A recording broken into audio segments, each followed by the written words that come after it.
Today we'll round off the final part of Chapter 21, which is Chapter 21, Section 5. It's going to relate to how in England the monarch was originally an absolute monarch, but over the course of time, due to regulations passed and bills like the Magna Carta and so on and so forth, it eventually became a limited monarchy or a constitutional monarchy where Parliament had some sway and some power. All of this begins with Queen Elizabeth and her death in 1603.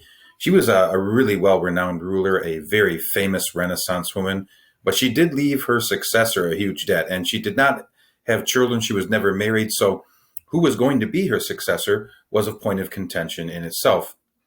Parliament's ability to limit the monarch's financial power in England was one reason that eventually disabled the total absolute monarchical rule in England.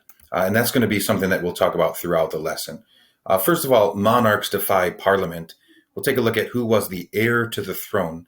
Elizabeth, as I mentioned earlier, was never married and did not have any legitimate children. Her closest relative was her cousin James Stuart, who at this time was the King of Scotland. In 1605, James became James I, King of England, and this brought England and Scotland together under the same ruler. Some of the problems that James faced between the time period of 1603 to 1625 was that he often struggled with Parliament over money. He also angered the Puritan sector of Protestantism. See, one of the things you have to understand is that Puritans, the word Puritans, the name, actually comes from them wanting to purify the Anglican Church of any and all Catholic practices. Essentially, the Puritans were anti-Catholic. Puritans emphasized a very strict moral life.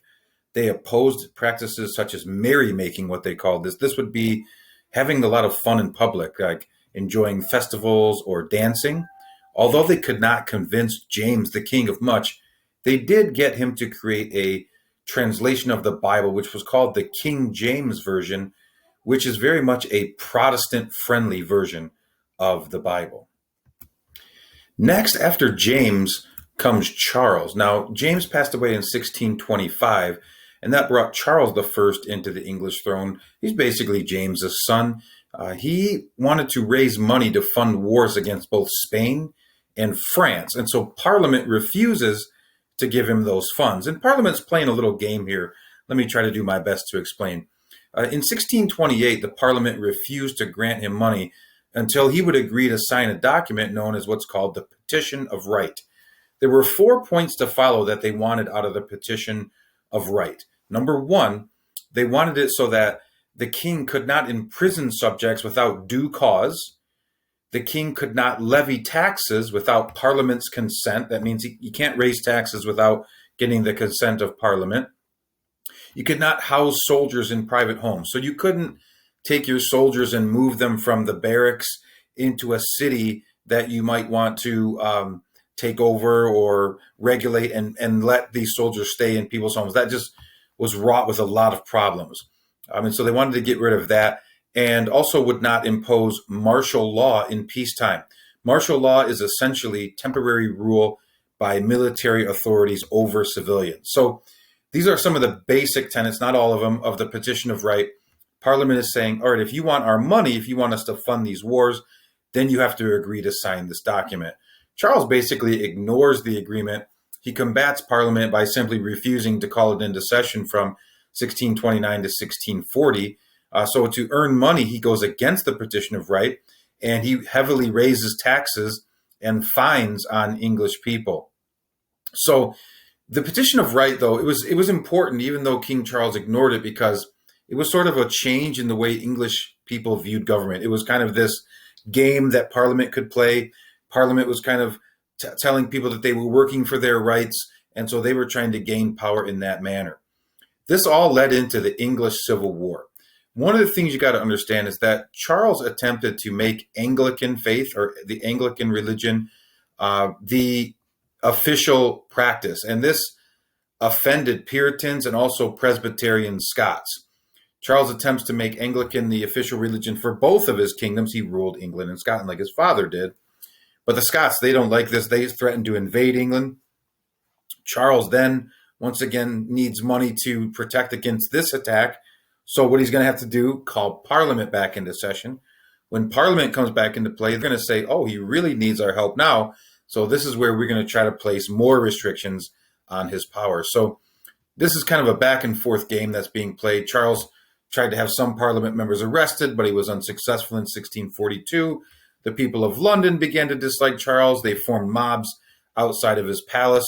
Charles escapes to the north, where people were in general still loyal to him.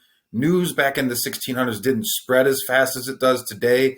You don't have internet, you don't have television, you don't have radio. So some of the people in the distant north, they didn't know about all of these issues that were going on with Charles, and they were more likely to stay loyal to him because of that.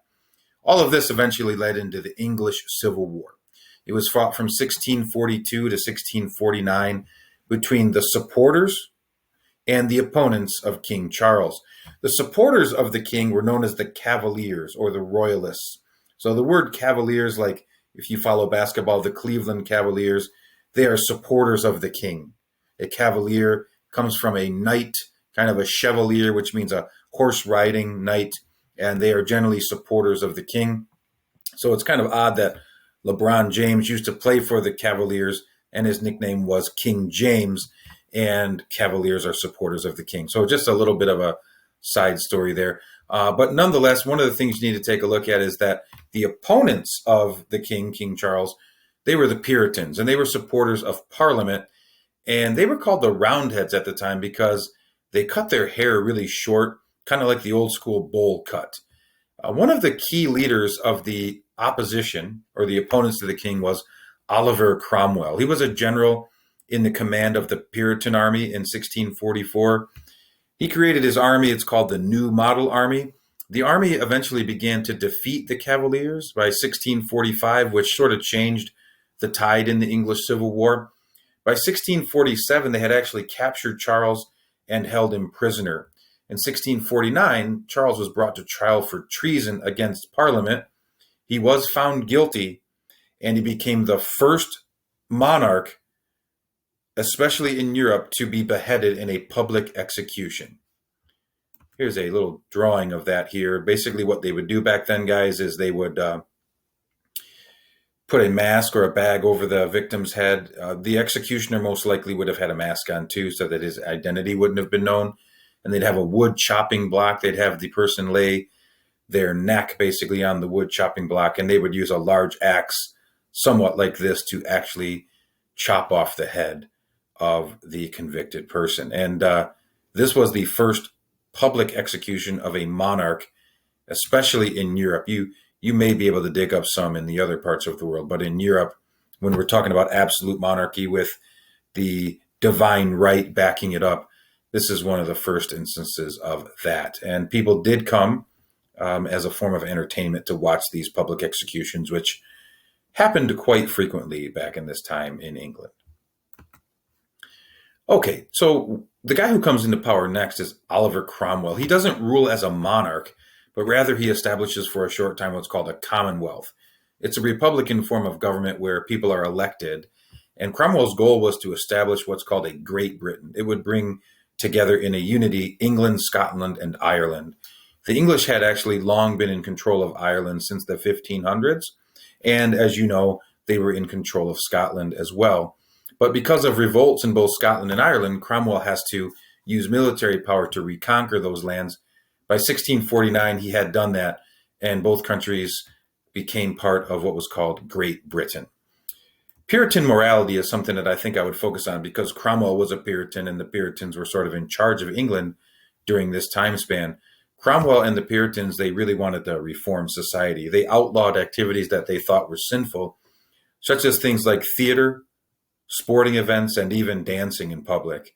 Cromwell allowed for religious toleration, which meant for all Christians, but he did not allow Catholics. Catholics were not allowed to practice freely in England at this time. So England during this time period, very much anti-Catholic. Roman numeral 4 talks about a time period called the Restoration and Revolution. Cromwell at one point had drafted a constitution, which would have been the first of any modern European state, but he eventually abandoned that and became a military dictator. He ruled like this in a harsh style until 1658. And then eventually people grow tired of that and they bring in Charles II in an odd move. We're going to take a look at that, how this happens. The English kind of grew tired of military rule after all this fighting, the English Civil War. In 1659, Parliament actually voted to bring back Charles II, who was the oldest son of the king that they had just recently murdered or publicly executed, Charles I. Why would they do that? Well, one of the big factors here is that if they're going to bring anybody that they can control into power, it's most likely going to be the son of the person that they just executed. He's going to know better than anybody else how Parliament can take power and hold sway there. And so they're going to think that they can use him as a puppet better than anybody else. This is known as the Restoration. It's the period when Charles II returned and restored the absolute monarchy, because if you wanted to follow the line of succession, if you're trying to be true to absolute monarchy and divine right, Charles II was the rightful heir. During the reign of Charles II, though, Parliament was able, as we talked about, to pass important acts by 1679. One was habeas corpus. This is the basic right to trial. This means that prisoners could not be held without being given a trial. This is very similar to something in the United States judicial system, the idea that we have of innocent until proven guilty. That's sort of the same thing as habeas corpus. Another issue would be who would become Charles' heir. He did not have a legitimate heir. The next in line was his younger brother, James, who was a Catholic. And you know, as we've gone through this quick lesson here, that the English, they don't really have much fond feelings toward Catholics. So England was once again going to be divided over supporters of the Catholic James. These people became known as the Tories, and the opponents of James being the king, which became known as the Whigs. And these would become English political parties for a very long time, the Tories and the Whigs. James II now, and what's called the Glorious Revolution. James II came into play and ruled from 1685 to 1688. He basically became the king when Charles died in 1685. Parliament, of course, was quickly against him because he was Catholic and had already appointed several high office people that were also Catholics. This makes Parliament angry. It was against English law to appoint Catholics at this time, and they were predominantly Protestant. In 1688, James then had a son who was going to be Catholic. So Parliament grows quite frightened that there's a Catholic line of kings in line here, and so they devise a plan to overthrow James. They actually turned to his oldest daughter, Mary. She was actually a practicing Protestant, so she disagreed with her father, and she had married a Protestant named William of Orange, a famous Dutch prince. Parliament helps William and Mary overthrow James in 1688 in a bloodless coup d'etat. Basically, James abdicates the throne. He knows what's up against him. He's not going to fight it. He has an army, but I don't think he really wanted to go through the trial and tribulations of what could happen if he lost. So he went and lived in France in exile. This period of time is known as the Glorious Revolution. You have William and Mary's overthrow of King James in 1688. Next, we'll go to Roman numeral 5. We'll talk about some later limits to the monarch's power. Obviously, you can see that William and Mary do take control, but Parliament is going to say to them, look, we basically put you on the throne. You really need to kind of listen to what we say. They recognize Parliament more as their partner in governing, and this created in England what's called a constitutional monarchy. It's where there are laws that actually limit the power of the ruler. So no longer in England would you have absolute monarchy, but rather constitutional monarchy coming into play. The laws that limited the ruler's power were called the Bill of Rights. In 1689, they were drafted. This is basically a document that clearly states the limits on what a ruler could and could not do. You got to understand that the United States took the Bill of Rights here from the English and have applied it into our system as well. Here are a few key stipulations that were in the Bill of Rights. No suspending of Parliament's laws, no raising of taxes without a specific grant from Parliament, no interfering with the freedom of speech in Parliament, and no penalty for a citizen who petitions the king about grievances. So really, you're taking a lot of the king's power away. These are just a few of the things that the king could not do, by the way. Finally, a cabinet system was developed. The cabinet is a group of government ministers or officials. They're basically advisors to the king. They became sort of the center of power and policy making in England.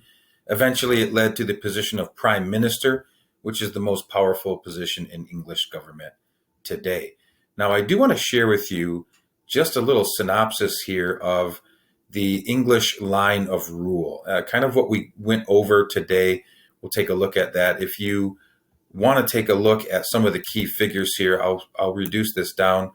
One of the things, this all starts with Elizabeth. Then it goes to James. He was Elizabeth's cousin from Scotland. Then it went to Charles I. Charles was James's son. He was involved in the English Civil War. And then in 1649, he was beheaded. Then you had Oliver Cromwell, who did rule as a military dictator, but not as an absolute monarch. He did not fall in the official line of succession. So after his rule, they went back to Charles II, who was Charles's son. And this period was known as the Restoration because it restored the monarchy as an institution in England. After his death, he didn't have a true heir, so it went to his brother James, who was known as James II. He was Charles's brother. He was Catholic, so he had a lot of animosity from the Parliament and others. And he was overthrown in what's called the Glorious Revolution of 1688.